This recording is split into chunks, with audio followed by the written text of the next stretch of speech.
لوگ اس کو کاپی کریں، اس کا حوالہ دیں کہ یہ قوم بڑی زبردست قوم ہے، تو یہ قوت فیلڈ میں نظر آنی چاہیے۔ ویسے بھی ایک حدیث ہے جس کا مفہوم میں عرض کیا دیتا ہوں، سر مسلمان سے طاقتور مسلمان زیادہ بہتر ہیں۔ وہ اسی بنیاد کہ اللہ تعالیٰ یا اللہ تعالیٰ کے پیغمبر صلی اللہ علیہ وسلم صلی اللہ علیہ وسلم پیغمبر کریم صلی اللہ علیہ وسلم کو اور اللہ تعالیٰ اپنی مخلوق کو کسی طور پہ کمزور نہیں دے، ان کا مشیت کا تقاضا یہ ہے کہ انسان اور اس کے افراد اور امت یہ طاقتور ترین ہونی چاہیے۔ اور یہ صرف میں نے کیا ہے کہ یہ صرف لڑنے میں، مار پٹائی میں نہیں، بلکہ ایک زندگی میں اس کو مضبوط ترین نظر آنا چاہیے، تو تب جا کے کبھی اور مومن کبھی تیار ہوگا نظر آئے گا۔ ٹھیک ہے۔ اچھا سر، میں ویسے پوچھنے والا تھا آپ سے کہ ایٹمی طاقت کا جو شکر ہے اور اس کی ذمہ داری کے جو تقاضے ہیں وہ اسلامی تعلیمات کی روشنی میں کیا ہیں، آپ نے کچھ بتا بھی دیا ہے۔ بات کو تھوڑا اگر ہم آگے لے کے چلیں تو یہ بھی فرمائیے گا کہ کیا ایٹمی طاقت کو دوسرے ممالک کو ڈرانے کے لیے بھی استعمال کیا جا سکتا ہے؟ کیونکہ دنیاوی طور پہ اگر ہم دیکھیں تو اپنی طاقت کا اظہار کرنا بھی ضروری ہے، طاقت دکھانا، دھاک بٹھانا بھی ضروری ہے۔ کہ یہ صرف ڈرانا دھمکانا ہی مقصود نہیں ہوتا۔ ایک عام سی بات ہے، معاشرے میں کہتے ہیں فلاں جو شخص ہے وہ بڑا شریف آدمی ہے، لیکن اگر اس کو تکلیف پہنچائی یا غضب پہنچائی تو وہ ہمیں چھوڑے گا نہیں۔ یعنی انسان کو یا انسانی معاشرے کو یا ملک کو، ریاست کو اس قدر قوی اور طاقتور ہونا چاہیے کہ لوگ کریں کہ اس کو دبوچا نہیں جا سکتا، نوالا نہیں بنایا جا سکتا، تر نوالا نہیں بنایا جا سکتا، اس کے پاس قوت اور طاقت موجود ہے۔ یہ مقصد، اس کا مقصد یہ قطعاً نہیں ہے کہ ہم اس کی نمائش کرتے رہیں کہ دیکھو ہمارے پاس قوت ہے، بلکہ از خود ہی اس کا پتہ ہوتا ہے کہ فلاں شخص، فلاں معاشرہ، فلاں قوم، فلاں ملت، فلاں ریاست وہ اتنی مضبوط ہے اس کو تر نوالا نہیں بنایا جا سکتا۔ یہ ہے اصل مفہوم تیاری کا اور اس کی ایٹمی قوت ہونے کا۔ ہم نے اعتبار سے، تاریخ کے اعتبار سے یا جو یوں سمجھ لیں کہ طاقت کی دوڑ لگی ہوئی ہے، اس حساب سے ہمارے اکابر نے، ہماری ذمہ داران ملت نے کام کیا ہے۔ انہوں نے بر وقت فیصلہ کیا اور بر وقت اس کی تیاری کی، اور پھر اس کے لیے ہم نے بہت ساری مصائب و آلام بھی اٹھائے اور بہت ساری ہم نے مصیبتیں بھی اٹھائی۔ بلا شبہ جس کا کردار ہے اس کو اپریشیٹ کرنا چاہیے، اس کو زیادہ تحسین دینا چاہیے کہ انہوں نے بر وقت فیصلہ کر کے بڑا دنیا میں ایک طاقتور ملک کے طور پر سامنے آئے۔ اچھا ڈاکٹر صاحب، جس طرح آپ یہ فرما رہے ہیں، ایک چیز اور بھی بتائیے، دین اسلام کی روشنی میں اپنے دفاع کو مضبوط بنانے کے لیے، اپنے دفاع کو مضبوط سامنے پیش کرنے کے لیے کتنا ضروری ہوتا ہے کہ اپنی ساکھ کو، اپنی سلامتی کو بحال رکھنے کے لیے اپنے دشمن پہ دھاک بٹھائی جائے؟ دیکھیں، تاریخ ہمیں یہ بتلاتی ہے کہ قومیں قطعاً کامیاب نہیں ہوئی جن کی تیاری نہیں کی، جنہوں نے از خود، جنہوں نے بر وقت اپنے آپ کو تیار نہیں کیا، وہ صفحہ ہستی سے لٹکی۔ اور تاریخ نے ہمیں یہ بھی بتلایا ہے کہ نام میں وہی ہوئی ہیں کہ جن کے پاس طاقت تھی، قوت تھی، تربیت تھی، عسکری تربیت تھی، اور بلکہ معاشرتی اور معاشی حالت بہت اعلیٰ تھی، وہ قومیں ہمیشہ چلی ہیں۔ اسی بنیاد پر اسلام بھی تم اپنی تیاری رکھو۔ اسلام ہمیں قطعاً نہیں کہتا کہ ہم معاشی طور پر کمزور ہو جائیں، معاشرتی طور پر کمزور ہو جائیں، اخلاقی طور پر کمزور ہو جائیں، دینی طور پر کمزور ہو جائیں اور تعلق اور راز ہم کمزور ہو جائیں، بلکہ ہمیں تمام شعبہ زندگی میں اسلام ہمیں یہ قائل فرمائی کرتا ہے کہ ہمیں اپنی پوری کرنا چاہیے۔ مثلا ود ان کنٹری ہماری ہمیں جو عام شہری ہے حقوق کے عدل و انصاف کا بول بالا ہو، اور عسکری تربیت کیا نام ہے قوت کو بھی پوری ہونی چاہیے۔ اس کے ساتھ دنیا میں رہنا ہے تو اسلام ہمیں گائیڈ کرتا ہے کہ ہمارے ثقافتی تعلقات بھی بڑے زبردست ہونے چاہیے۔ دوسروں کو پتہ ہونا چاہیے کہ ہم ایک زندہ قوم ہے، طاقتور، نہ ہم بزدل ہیں نہ ہم کمزور ہیں۔ اسلام کی مختلف مواقع پہ قرآن کے حدیث میں بہت سارے شواہد اور دلائل موجود ہیں جس سے ہمیں پتہ چلتا ہے کہ ہمیں ایک طاقتور ترین قوم بن کر سامنے آنا چاہیے. اور ڈاکٹر صاحب سن پا رہے ہیں آپ ہمیں؟ آئی گیس کوئی لائن کا ایشو ہے، آواز ڈسکنیکٹ ہو گئی ہے. سن پا رہے ہیں ڈاکٹر صاحب آپ مجھے؟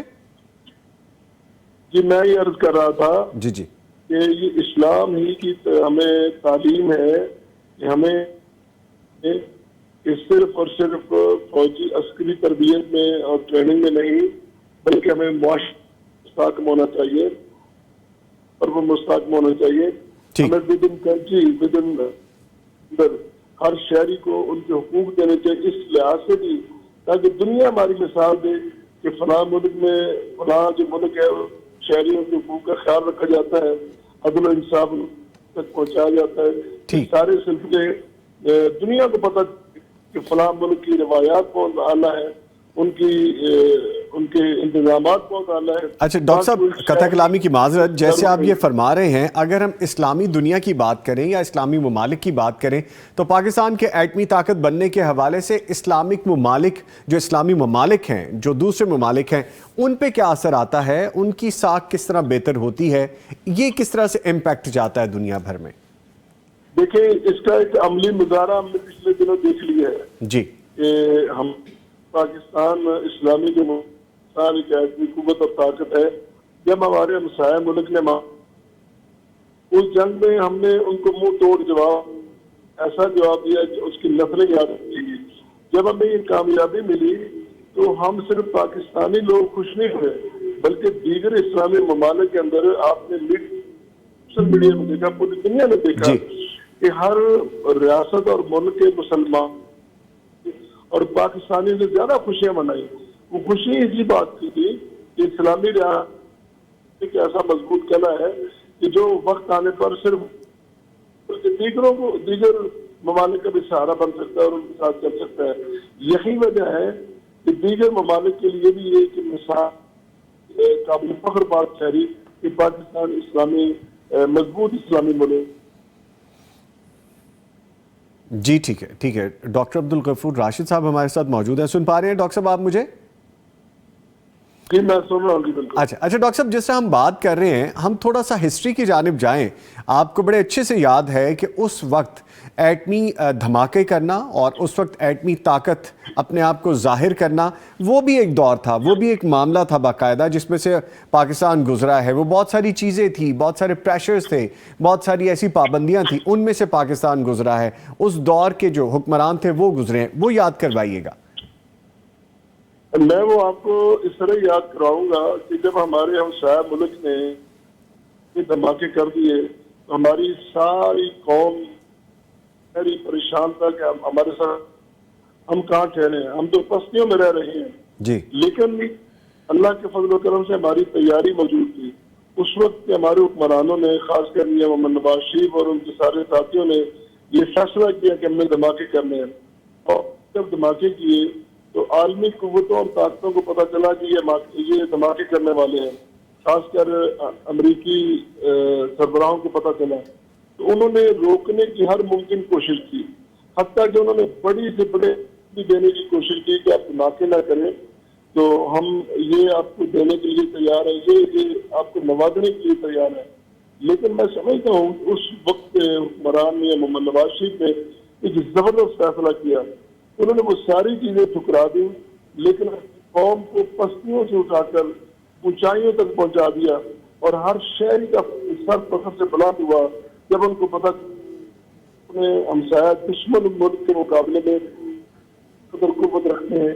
وہ لمحہ ہے نا، وہ جب ہم یاد کرتے ہیں، یقین آج بھی ہمارا سر فخر سے بلند ہوتا ہے. آج بھی ہمارے سینے چوڑے ہوتے ہیں، بلکہ ہر شہری محسوس کرتا ہے کہ وہ ایک بڑا زبردست ہماری زندگی کا کامیاب اور قابل فخر لمحہ تھا. اس کا جب ذکر آتا ہے تو میں یہ ضروری عرض چاہوں گا کہ انتہائی معزز سائنسدان ڈاکٹر عبدالقدیر خان بھی بلایا جا سکتا. بالکل بالکل. ضیاء الحق مرحوم ان کی اور جناب بھٹو صاحب، انہوں نے جو جس طرح فیصلہ کیا اور لے کے چلے، جتنے بھی ہمارے حکمران اس دور میں آئے ان کے ساتھ آپ کو دیگر باتیں کر سکتے ہیں، لیکن اس ضمن میں پاکستان کو ایسی طاقت بنانے میں انہوں نے کوئی چھوڑی، بلکہ انہوں نے ہر لحاظ سے اس پہ پیرا دیا اور اس کی رازداری کو باقی اور قائم رکھا۔ ان سب حضرات کو، ان سب لیڈروں کو سلیوٹ پیش کرنا چاہیے۔ اچھا ڈاکٹر صاحب، جیسے بھی آپ نے ڈاکٹر عبد القدیر خان صاحب کا ذکر کیا، تو یہ وہ ہیرو ہیں، یہ وہ پاکستان کے سپوت ہیں، اور آج ہم جب یوم تکبیر کے حوالے سے بات کر رہے ہیں تو ان کا ذکر نہ کرنا بڑی ناانصافی ہوگی۔ ڈاکٹر عبد القدیر خان کا کردار اس میں بڑا اہم رہا، اور آج جب ہم پاکستان کے دفاع کو ناقابل تسخیر بنانے کے حوالے سے بات کرتے ہیں تو کریڈٹ ان کو بھی جاتا ہے خاص طور پہ، فرمائیے گا۔ بلا شبہ ڈاکٹر عبد القدیر خان یہ شخصیت ہے جنہوں نے بیرون ملک اپنی پورا خواہش چھوڑی اور بہت ساری جو اپنے معاملات چھوڑ کے ترک کر کے پاکستان آئے، اس زندگی کے مقابلے میں مشکل زندگی اختیار کی اور مشکل ترین زندگی اختیار کی، لیکن ان کے سامنے ایک مقصد تھا، نصب العین تھا کہ میں نے پاکستان کو دنیا کا ممتاز ترین ملک بنانا ہے۔ اس جذبے کے پیش نظر انہوں نے جو کام کیا ہے، یقین آج پاکستان کا ہر شہری صرف ان کو سلام نہیں کرتا بلکہ خود ڈاکٹر بننا چاہتا ہے، اپنے بچوں کو ڈاکٹر عبد القدیر بنانا چاہتا ہے، اور اسی جذبے سے سرشار ہونا چاہتا ہے کہ کیا وہ عظیم شخص تھا کہ کہاں سے قوم کو پستیوں سے اٹھایا اور بلندیوں تک پہنچا، جب دنیا میں اپنا سر بلند کر کے، سر اپنا اٹھا کے اور بڑے فخر کے ساتھ یہ بات کر سکتے ہیں کہ الحمدللہ پاکستان ایک کمزور نہیں بلکہ طاقتور ترین ملک ہے۔ الحمدللہ ہم نے یہ تازہ ترین جنگ میں یہ سارا کچھ دیکھ لیا ہے۔ یہ سارے معاملے میں ہم سلیوٹ پیش کرتے ہیں ڈاکٹر عبد القدیر خان صاحب۔ یقیناً ہم ان کو سلوٹ پیش کرتے ہیں۔ سر بہت شکریہ ڈاکٹر عبد الغفور راشد صاحب، ممبر اسلامی نظریاتی کونسل ہمارے ساتھ موجود رہے، آپ کے وقت کا شکریہ، تھینک یو ویری مچ۔ لیں جی، گفتگو مزید بھی آگے بڑھے گی اور اسی حوالے سے، یوم تکبیر کے حوالے سے مزید باتیں آپ سے شیئر کریں گے، لیکن ایک بریک کے بعد۔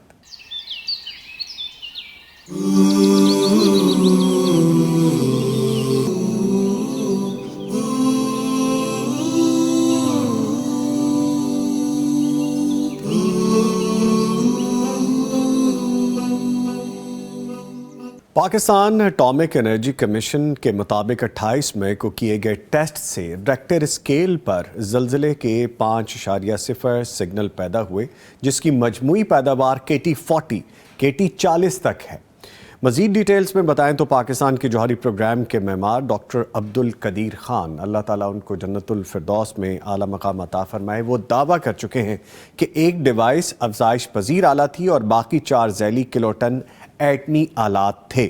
اس کے بعد 30 مئی 1998 کو پاکستان نے 12 کلو ٹن کی پیداوار کے ساتھ ایک اور جوہری تجربہ کیا۔ اس میں مزید بات کریں گے، ہمارے ساتھ ایک سینئر صحافی ہیں، ممبر اسلامی نظریاتی کونسل ہیں، معروف صحافی ہیں، ان کو میں اکثر استادوں کی طرح ہی مانا کرتا ہوں، استادوں میں سے ہیں، اور بہت ساری چیزیں ہم ان سے جانتے ہیں، سیکھتے ہیں، ہسٹری پہ بڑی دسترس ہے، اور بہت ساری چیزیں ایسی بتاتے ہیں یہ کہ جن کو جاننے کے بعد ہمیں علم ہوتا ہے کہ شاید علم ابھی اور حاصل کرنے کی ضرورت ہے۔ میرے ساتھ موجود ہیں ڈاکٹر رانا شفیع خان پسوری صاحب۔ ڈاکٹر صاحب السلام علیکم۔ وعلیکم السلام ورحمۃ اللہ وبرکاتہ۔ سر شکریہ آپ کے وقت کا، آپ نے وقت نکالا آج کے، شکریہ آپ نے یاد فرمایا، جزاکم اللہ خیر۔ سر آج کے دن کے حوالے سے ہم بات کر رہے ہیں، یوم تکبیر کے حوالے سے بات کر رہے ہیں، تاریخ ایک دسترس ہے آپ کی اس پہ ماشاءاللہ، بڑے اچھے طریقے سے چیزوں کو آپ بتاتے ہیں، تو اس تاریخ کے حوالے سے بھی ہمیں آگاہ کیجیے گا کہ قومی خود مختاری اور دفاع کی اسلام میں جو اہمیت ہے، سب سے پہلے یہ ڈسکس کر لیں، پھر آگے بڑھتے ہیں۔ بالکل وجہ فرمایا۔ میں اس کا آغاز کروں گا مصور پاکستان حضرت علامہ ڈاکٹر محمد اقبال کے فکرے سے کہ ہے جرم ضعیفی کی سزا مرگ مفاجات۔ اگر آدمی چاہتا ہے کہ اس کا وجود قائم رہے، مستحکم رہے، بقاؤ سے اور تحفظ سے حاصل رہے، اور اس کے سامنے کوئی اپنا اس طرح کا نہ کھڑا ہو کہ جو اس کو دبائے رکھے، تو اس کو اپنی طاقت بہرحال جو ہے وہ قائم رکھنی چاہیے، اس میں اضافہ کرنا چاہیے، روز بر روز اس کے اندر اضافہ کرتے چلے جانا چاہیے، اور یہی حکم اللہ رب العزت نے ہم مسلمانوں کو دے رکھا ہے۔ سورہ انفال کی آیت نمبر 60 کے اندر اللہ رب العزت نے ارشاد فرمایا وَأَعِدُّوا لَهُم